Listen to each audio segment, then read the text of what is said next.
I've been working at a department store for 30 years now as my retirement is just around the corner. I've been thinking about the right time to retire. One day, as I was taking a break on the rooftop, a little girl who had been happily running around suddenly started crying. I tried to talk to her, but she was in such a panic all she could do was cry. I decided to take her to the department store's reception, but at that moment, a sad memory that I had kept hidden in my heart resurfaced. You're not someone who should end up in a place like this. Were you brainwashed by that woman? My name is Ivan. I'm 58 years old. I've been working at a department store for 30 years now. As I'm nearing retirement, I keep pushing myself to work hard. Even so, when I saw the notice for early retirement, I started to think about retiring soon. I've always lived a free and independent life. Normally, I'm in charge of training newcomers, but this afternoon I'm scheduled to be an interviewer for mid-career recruitment exams. Got a sudden golf appointment for entertaining the boss. Ivan, you're about the only one I can ask. Sorry about that. That was the request from my colleague and peer Matthew. There are 3 candidates for today's interview, 2 women and 1 man. According to Matthew, all 3 have passed the written exam and have satisfactory resumes. He intends to hire them all unless something extraordinary comes up. He wants me to assess whether there's any issue with these 3 joining the company. I was amazed that such a significant responsibility was being asked of me, a mere trainer nearing retirement. Actually, Matthew and I both joined this company as mid-career hires at the same time.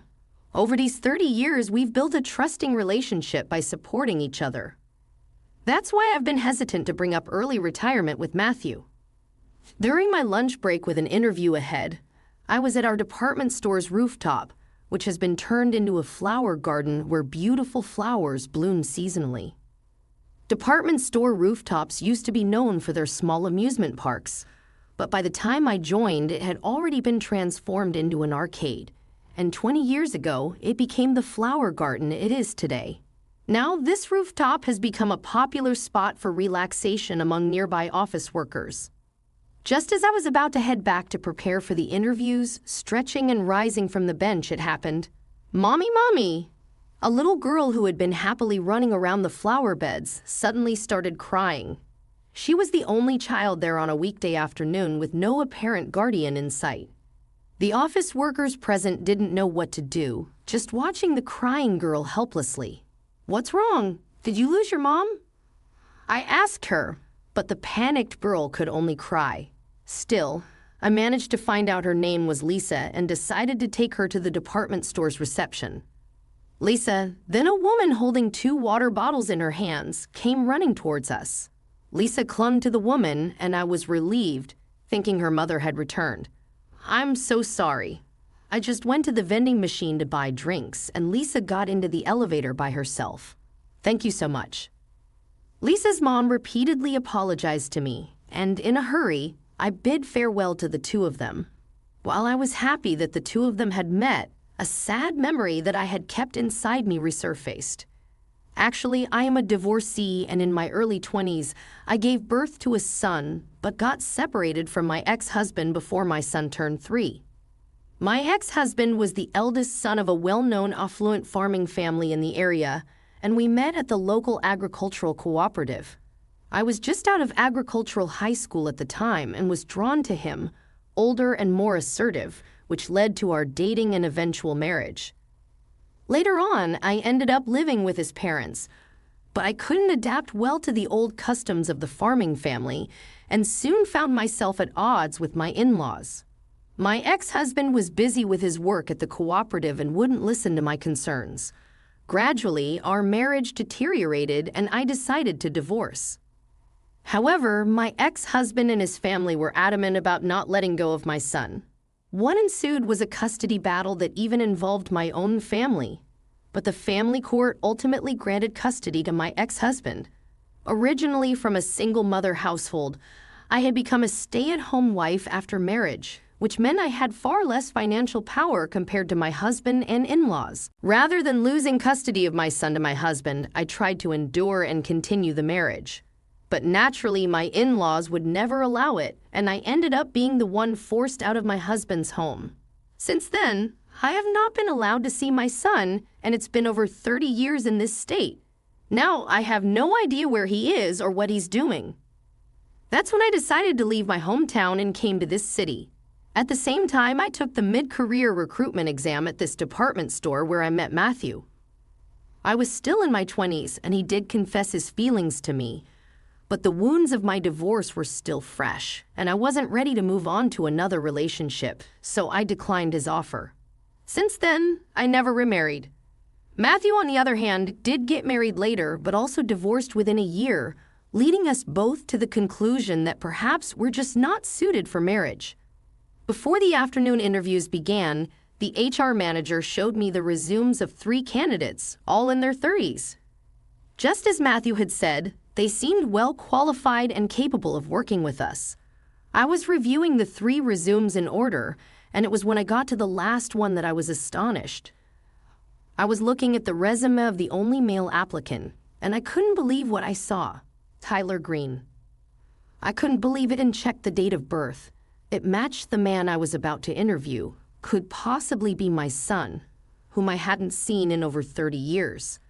I stared repeatedly at the photo attached to the resume, but to me, who had been separated from him since he was 3, he just looked like a serious adult man. Ivan, is something wrong?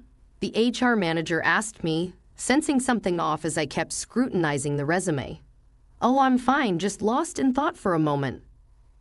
I rushed into the break room and quickly drank down a glass of water. Then, with a feeling of unease like I had never experienced before, I headed to the interview room. Next candidate, please come in. Tyler Green. Guided by an employee, Tyler entered the interview room. I am Tyler Green. Thank you for having me today. Hearing his voice, I was certain that the man in front of me was my son. As the interview progressed and he was asked about his reason for changing jobs, he spoke strongly about wanting to work immediately due to circumstances that led him to live in his wife and child's hometown. When the interview was over, Tyler left the room. Ivan, everyone was great today. They all seem like they can be valuable assets right away. Matthew really knows how to pick them. Matthew had no way of knowing that Tyler Green was my son, and it wasn't yet confirmed that he really was my son. Man, you really saved the day today. Thank you. How were the 3 interviewees? Matthew asked me in the evening when he returned from golf. It seemed he really didn't know anything. That day itself, all 3 were informed of their successful applications, and the HR manager mentioned that Tyler was very happy over the phone when he received the call. Months passed, and Tyler, along with the other mid-career hires, joined our company. Tyler was assigned to the same sales department as me, working under Matthew and out-of-store sales. Usually, I'm mostly out on the selling floor, so I hardly ever see Tyler. Yet one day, a week after Tyler joined, while I was relaxing on the rooftop as usual, Tyler suddenly approached me. Ivan, strangely, he was supposed to be off today, and he looked quite solemn. Ivan, please tell me the truth. You know who I am, don't you? I was always told by my father that my mother wasn't at fault. His words cleared the fog in my heart. Tyler, I'm sorry. I left you alone and went away. It's okay. Actually, I've been through a lot too. I'm here today with my wife, Marie, and daughter, Lisa. Incredibly, standing before me were Lisa, the little girl who had gotten lost here the other day, and her mother. I was so surprised, I was at a loss for words. That's a bit harsh. You're getting a better reaction to meeting them than to your own son, Tyler said, tears swelling up in his eyes. I didn't know where to start, but there was so much I wanted to talk about. How did he know I was here? What kind of life had he led all these years? A few days later, I was invited to Tyler's apartment. Hello, Lisa greeted me energetically, remembering who I was. Lisa, we're going shopping, Marie said kindly, leaving Tyler and me alone. She's a wonderful wife, isn't she? I complimented, and Tyler blushed shyly. Then he told me about his life. By the time he was old enough to understand, he was already living a life without a mother. He was raised by strict grandparents and a father who was passionate about his work. He graduated from a national university and joined a major trading company. It was around that time that he met Marie. Marie had grown up in a single-mother household, raised by her mother who worked hard on her own. She worked part-time at a cafe while attending night school where she met Tyler, who fell in love at first sight. The two of them dated and nurtured their love. Years later, when they went to his family home to announce their marriage, his grandparents vehemently opposed it, citing mismatched family backgrounds. Tyler's father remained neutral, not taking any sides and saying nothing. I was disappointed once again in my ex-husband, who was just like before. Nevertheless, Tyler defied his grandparents and chose to live with Marie. Eventually, they had a child and Lisa was born. During that time, when his father fell and was hospitalized, Tyler first learned about his estranged mother at the hospital. Knowing he didn't have much time left, his father told Tyler to take Marie and Lisa and flee far away. My ex-husband had passed away the previous year. This town was also Marie's mother's hometown, and it turned out that Tyler had discovered. Certainly, here's the text punctuated and formatted into short paragraphs. I was living in this city by chance, feeling it was fate, Tyler said. He found the job listing at the department store where I worked and decided to apply, leading to our unexpected reunion. This covers the general course of events, but it will probably take much more time to cover the 30 years of void. However, the reunion with my son seemed to snap something inside me, and I became resolute in my decision to quit the department store. When I told Matthew about everything that had happened, he was visibly shocked, displaying an expression I had never seen before. It's like something out of a cartoon happening in real life. Matthew, who had known me for a long time, was aware that I was divorced and had a son, but understanding that his subordinate was that very son must have been awkward for him initially. I was worried about this, but it turned out to be unnecessary. Tyler, utilizing his knowledge and experience from his previous job in a training company, was performing well in the out-of-store sales department. Meanwhile, I was busy with my resignation, setting the date, and wrapping up my pending tasks. Marie had offered me to live with them, but I planned to stay active for a while longer and was living close enough to visit them easily, so I declined, choosing to enjoy my independent life. On the day before my retirement, I was suddenly called to the department store's reception. There stood an elderly couple turning to look at me. I was surprised to see them. "Oh, Ivan, it's been a while. We never expected to find you here." It was Tyler's grandparents, my former in-laws.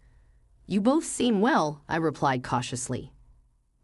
"By the way, Ivan, did you fill Tyler's head with strange ideas? We loved and cherished him so much." Tyler's grandmother shouted angrily. Tyler's arrival in this city seems to be misunderstood by my former in-laws as all being part of my scheme. In the middle of the busy department store, my former in-laws continued to berate me. Then Tyler arrived. "Grandpa, Grandma, please don't make a scene here," he said. "What are you saying? You're not someone to end up in a place like this. You even declined an overseas transfer, quit your job. It's all because of this woman's brainwashing, isn't it?" Against their relentless tirade, the receptionist intervened. "The president is waiting for you upstairs in his office. I will escort you there." Muttering complaints under her breath, my former mother-in-law boarded the elevator. They're probably going to complain to the president and try to take Tyler back with them. When I knocked and entered the president's office, Matthew was waiting there. Matthew had recently been promoted to the new president, but my former in-laws, unaware of such a development, bitterly complained about me. Matthew listened silently until their rant was over and then said, "Is that all you wish to say?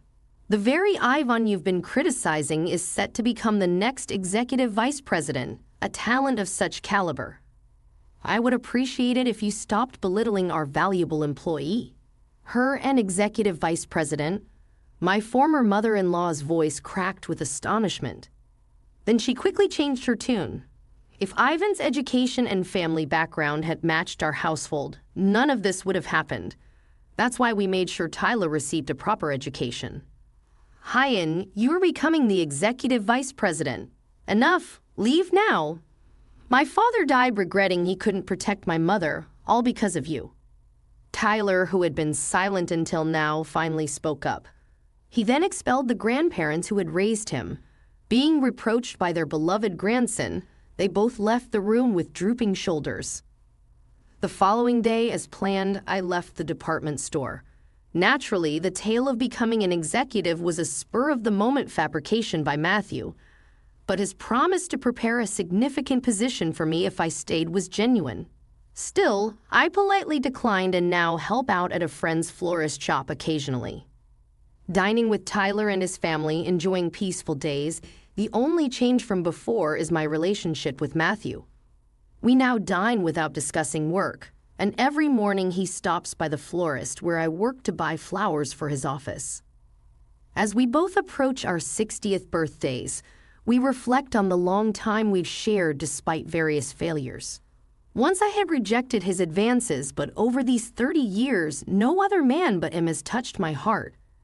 I'm thinking of spending the rest of my life with him, so this time I plan to be the one who says, "Hey, I really think it's about time you bought me a ring."